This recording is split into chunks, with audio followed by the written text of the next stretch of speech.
abel. O, ayan. Andito tayo ngayon kay Victor Lim. Ayan, Victor Lim natin. At saka kay Red Pepper. Ayan.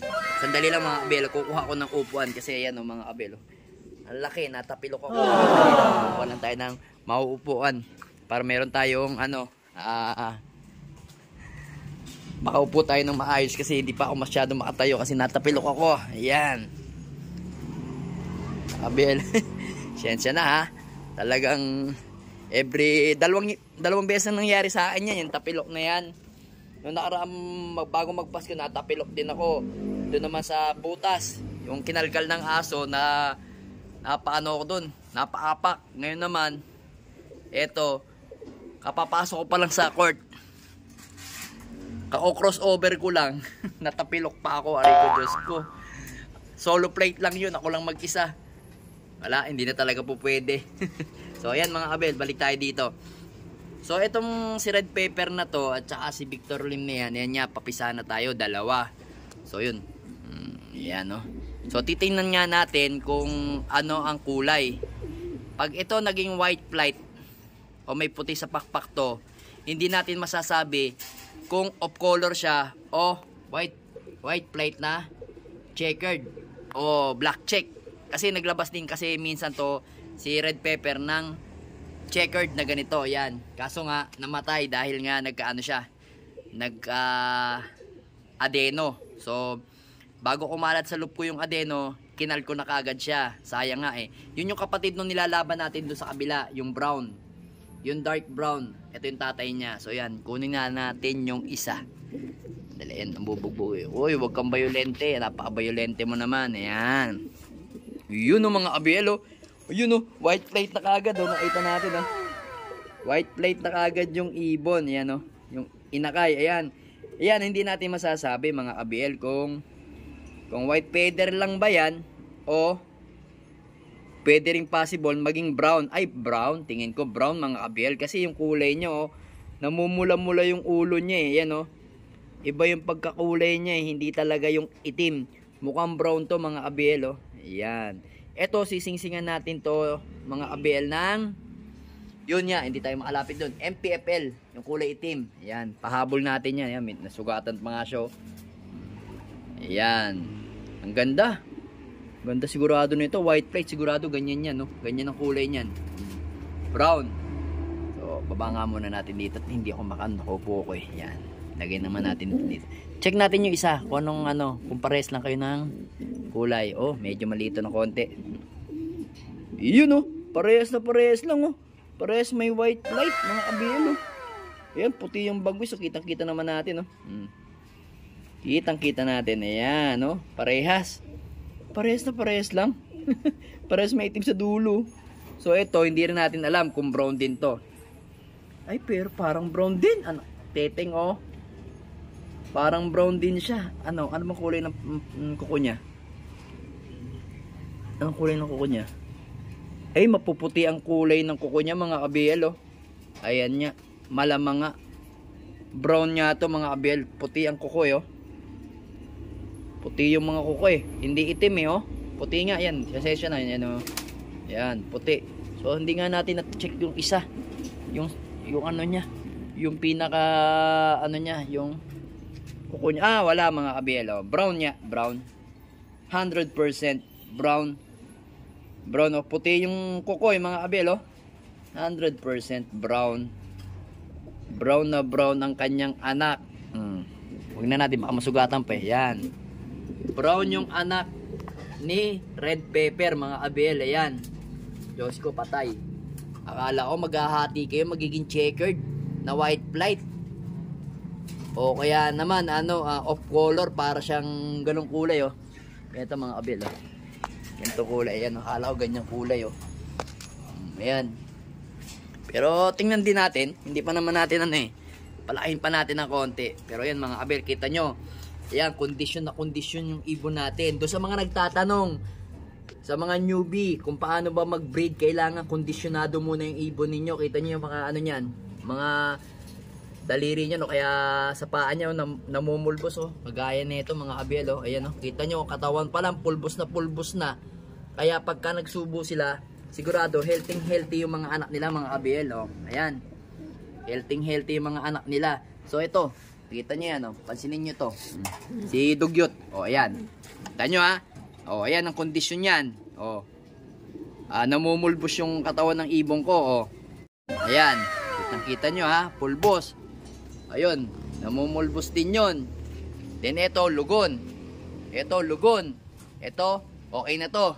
Mga ano na lang, mga katapusan ng December, sasalang na natin yan. Ayan, oh. Kita nyo, ayan, oh. Ayan.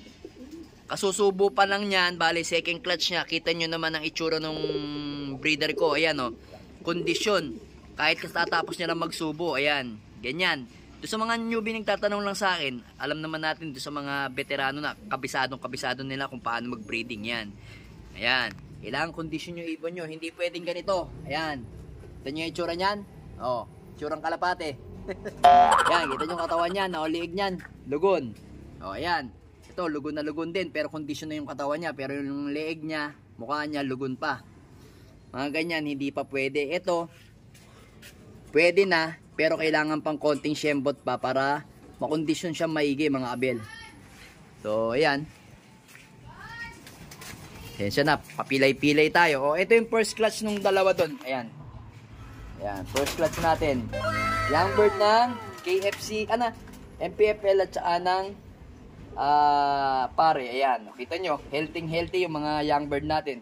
Kaso hindi talaga natin maiiwasan sa mga young bird natin ang magkabulutong. Ayan, oh. Bulutong na sa malapit sa may noo niya, sa may ulo niya, at saka dito sa may mata niya. Yan, hindi talaga maiwasan. Kahit anong linis ng loop mo, kahit lagyan mo pa ng sibuyas o bawang yung loop mo, talagang maagat sila ng lamok sa gabi. Yan. Then dito, mga kondisyonado na yung mga mga breeder na hen. Yan. Dito naman, ito, malamang mga abel, malamang sa alamang, ito, i-stop natin to ng karera, si Miss DQ.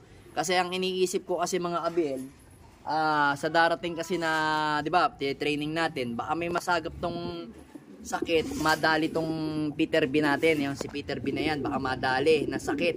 Kasi uso pa naman ngayon ang nagkaka-going late tsaka adeno, mahirap na. I-vaccine naman yan mga yan, pero siyempre, iba pa rin yung nag-iingat. So, hindi na nga natin yan ililipad si Miss DQ. Idediretso na lang natin yung pinaka-egg niyan. So yung egg niyan mga abel, kalahati niyan inilagay ko doon. Bali yung isang itlog nitong ni Peter B at saka ni Jansen Press inilipat ko doon. Then yung isang itlog naman ni Banlon inilipat ko doon. So sana nga hindi ko na papipisa kasi yung dalawang itlog nito itatapon ko. So napag-isip-isip ko, magagahol ako sa breeding ko, kaya papipisa ako na tong dalawang to. So, pinaghati ko lang. Yan. Malalaman naman natin na itsura ng dalawang yan. Kung ano yung magiging anak. Kasi kabisado ko naman itong mga to, kaya walang problema sa atin yan, mga abel. So, yun mga abel. Nagpakawala tayo ng mga young bird natin na hindi pa natin nilalaban. Ayan. Ito yung anak ni anak ni Red Pepper. Ayan, si Red Pepper. Ito. Ito naman, anak ni Peter C. Checkered. Ayan, anak din ni Peter C. Ayun, anak din ni Red Pepper. Ayan, bali 4 lang yung pinalipad natin. Ayun, si Peter B. Kinulong natin. Pasaway yan kanina, mga abel. Ako, Diyos ko.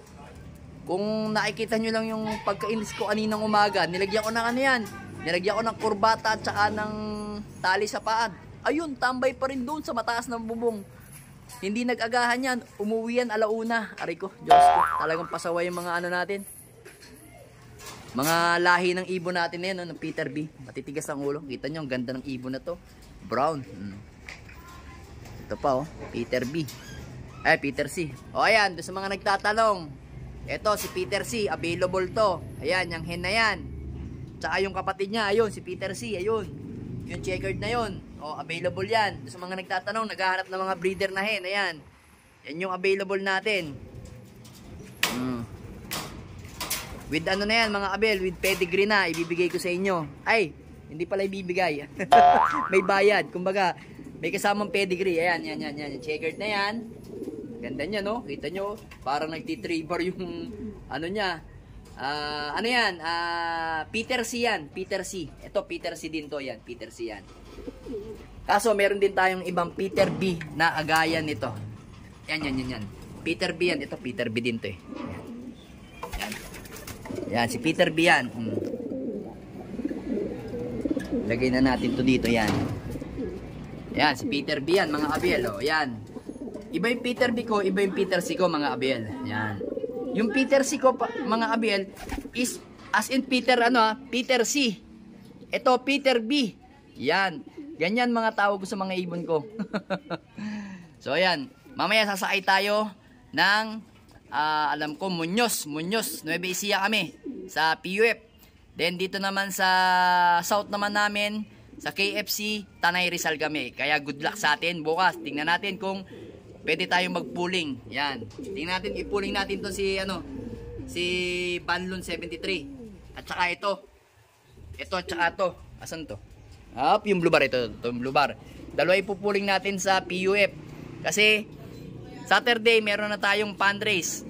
Saka ko i-reveal sa inyo yung fundraise natin ng PUF. For the meantime, yan muna.